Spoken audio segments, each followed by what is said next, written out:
जी नमस्कार, मैं गुड्डू भारती। स्वागत है आपका एलिगेंट ट्यूटोरियल के यूट्यूब चैनल पर। आज हम थ्योरम को बताने जा रहे हैं और थ्योरम का नाम है BPT theorem, basic proportionality theorem. और इसी थ्योरम का दूसरा नाम है थेल्स थ्योरम। तो पहले हम लोग इस थ्योरम के स्टेटमेंट्स को जानेंगे। थेल्स थ्योरम का जो स्टेटमेंट है कि if a line is drawn parallel to one side of a triangle, जैसे कि ए बी सी एक ट्रायंगल है और इस ट्रायंगल का जो कोई एक साइड है, जैसे यहाँ पर हम बी सी साइड को लिए, इस बी सी साइड के पैरेलल में एक खींच दिया डी ई पैरेलल लाइन, जो कि इस ए बी को डी पर और ए सी को ई पर इंटरसेक्ट करती है। तो हमको प्रूफ करना है इसका कि A D by D B is equal to A E by E C. Thales theorem का हाइपोथिकेशन लिखते हैं। गिवन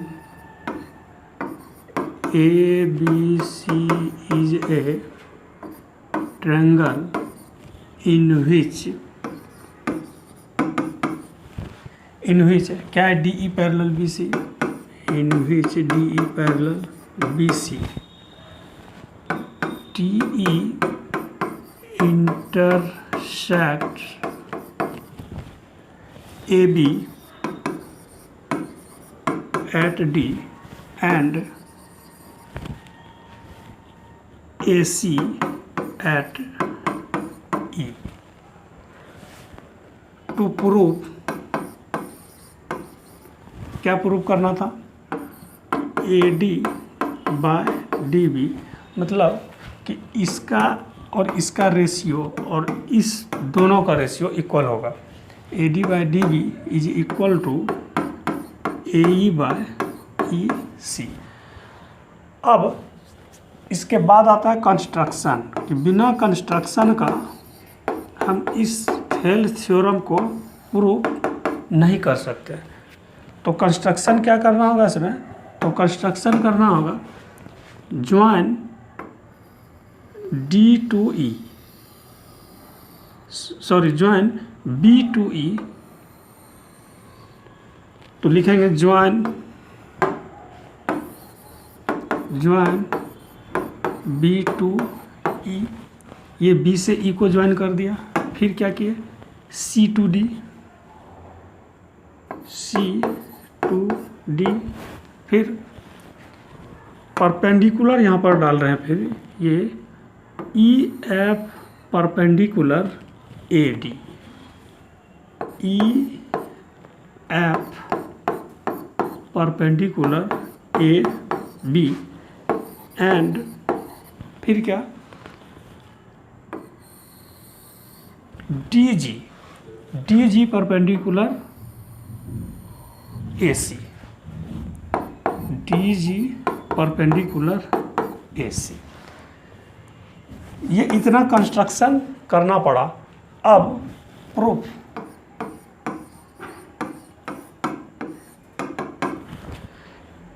अगर ट्रायंगल का एरिया हमको निकालना हो तो ट्रायंगल का एरिया निकालने के लिए ज़रूरी है कि इसका बेस और हाइट होना चाहिए, क्योंकि एरिया ऑफ ट्रायंगल ही होता है half into base into height.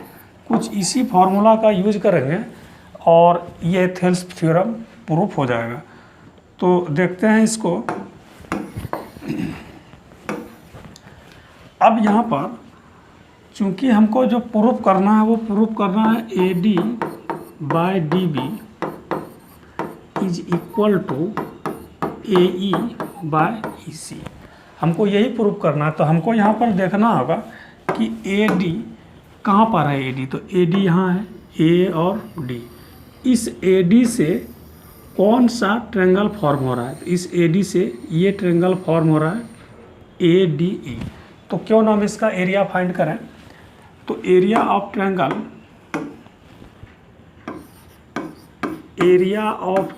ए डी ई, तो area of triangle A D E half into base, तो इसका बेस तो हो गया ए डी और इसका हाइट हो गया ई एफ। इसको इक्वेशन फर्स्ट लेट कर लिए। फिर नेक्स्ट देखना है कि ए बी तो हमने ले लिया, ये ए डी तो हमने ले लिया, अब ये ए डी आ गया। अब रेशियो क्या है, डी बी। तो डी बी के लिए कौन सा ट्रायंगल लेना होगा, तो डी बी के लिए लेना होगा हमको डी बी और ई। तो area of triangle D B E is equal to, इसका भी यही हाफ इंटू बेस। तो बेस इसका क्या आ जाएगा, बेस डी बी। अब यहाँ पर समझना है कि इसका हाइट डी ई होगा या ई एफ होगा। तो इसके लिए एक फिगर ड्रॉ करते हैं। सपोज कि ये एक ट्रायंगल है, अगर इसका हमको हाइट निकालना हो तो हाइट कैसे निकालेंगे, तो उसके लिए क्या है कि इसको हमको प्रोड्यूस करना होगा आगे की ओर। अब फिर यहाँ इस वर्टेक्स से इसके ऊपर हमको परपेंडिकुलर ड्रॉ करना है, तब जाकर ये जो हुआ इसका हाइट हो गया। मीन्स इस ट्रायंगल का ये हाइट हुआ। कुछ इसी तरह से यहाँ पर कुछ इसी तरह से है कि जैसे ये ट्रायंगल है, इसका हमको हाइट निकालना है। तो क्या कि ये प्रोड्यूस हुआ, ये प्रोड्यूस मान लेते हैं कि ये प्रोड्यूस हुआ है ये। तो यहाँ से जो इस पर परपेंडिकुलर दिए तो इसका हाइट तो यही होगा। तो हाइट क्या हो गया इसका, ई एफ। तो यहाँ पर हम लिख सकते हैं ई एफ, इसको इक्वेशन सेकेंड। फिर क्या करना है, दोनों इक्वेशन को क्या करेंगे, डिवाइड कर देंगे। डिवाइड 1/2 मीन्स इक्वेशन फर्स्ट को और इक्वेशन सेकेंड को डिवाइड कर दिए, फर्स्ट को सेकेंड से। तो यहाँ पर देख रहे हैं हाफ हाफ कैंसिल हो गया, ई एफ ये कैंसिल। तो क्या बच गया, area of triangle A D E, area of triangle A D E by area of triangle D B E is equal to A D by D B, A D by D B. Equation third. अब similarly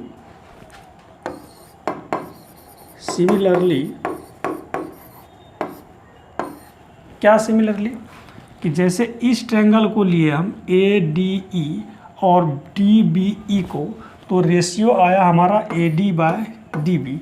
उसी तरह से अगर हम ये A E means triangle, area of triangle A D E,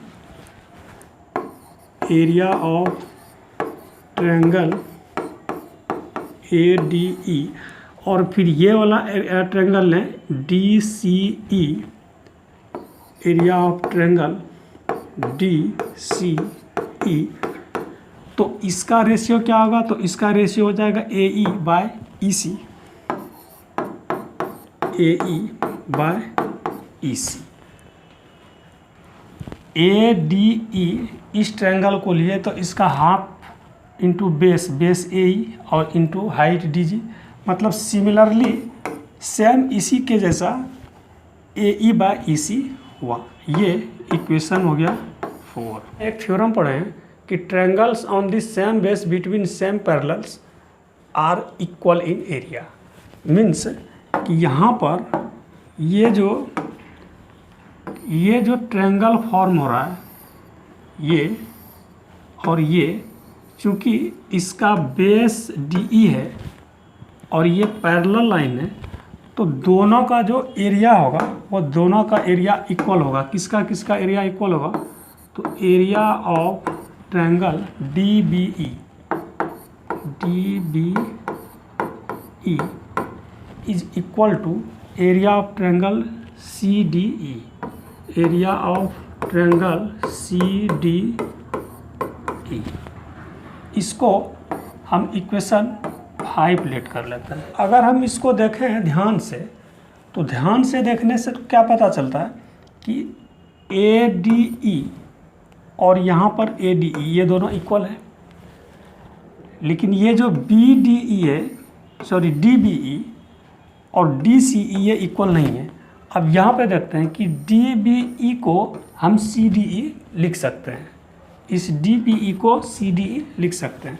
तो हम इसको यहाँ पर लिखते हैं कि area of triangle ADE bye area of triangle. अब देखिए यहाँ पे DBE है, तो हम DBE के सब्स्टिट्यूट पर हम एरिया ऑफ ट्रायंगल CDE लिखते हैं, CDE इसको लिख दिए, इसको CDE, DBE को CDE, यहाँ पर है DBE को CDE। तो कैसे, तो फ्रॉम इक्वेशन 5, और ये है क्या, AD बाय DB। इसको अगर हम 6 दे दें, इक्वेशन 6, उसके बाद दोनों को कंपेयर कर देते हैं। From equation 6 and 4, from equation 6 and 4। तो 6 और 4 में क्या कंपेयर हुआ, तो 6 में हम देखते हैं कि इक्वेशन 6 है हमारा ADE, area of triangle ADE bye area of triangle CDE। यहाँ पर है area of triangle ADE bye area of triangle DCE। तो लेफ्ट साइड जब इक्वल है, ये लेफ्ट साइड इक्वल है, ये दोनों लेफ्ट साइड इक्वल है, तो इसका मतलब क्या कि ये राइट साइड भी ये दोनों इक्वल होगा। तो जब इक्वल होगा तो क्या होगा, AE by EC is equal to AD by DB। और इस तरह से ये प्रूव्ड हो जाता है। यहाँ पर हमको यही लिखना था कि कंपेयरिंग इक्वेशन 4 एंड 6 और 4 को कंपेयर करने के बाद हम क्या कंक्लूजन पर पहुँचे कि AE by EC is equal to AD by DB हुआ। तो कैसे हुआ, क्योंकि ये जो लेफ़्ट साइड है, ये लेफ़्ट साइड में इक्वेशन 4 का और इक्वेशन 6 का ये दोनों सेम है। तो लेफ़्ट साइड जब इक्वल है तो इसका मतलब कि राइट साइड भी इक्वल होगा, और इसलिए ये हमारा थ्योरम इस तरह से प्रूव हो गया।